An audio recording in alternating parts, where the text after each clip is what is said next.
ನಂಗಷ್ಟೇ ಸಾಕು. ಬೆಳಗ್ಗೆ ಬೇಗ ರೆಡಿ ಆಗ್ಬೇಕು. ಫ್ರೆಶ್ ಅಪ್ ಆಗಿ ಊಟ ಮಾಡಿ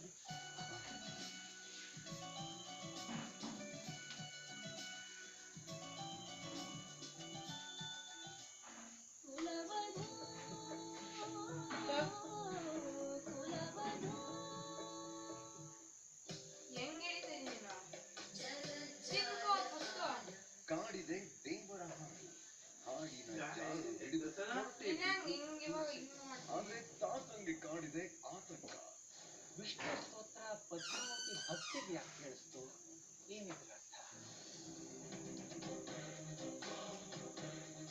9:30ಕ್ಕೆ ಮಜಾ ಟಾಕೀಸ್ಗೆ ಫಸ್ಟ್ ಟೈಮ್ ಬಂದ್ರು ಶೋಭಾ ಕರಂದ್ಲಾಜೆ.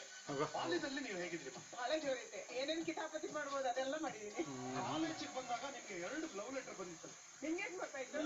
ಎಲ್ಲ ರಿಸರ್ಚ್ ಮಾಡ್ತೀವಿ.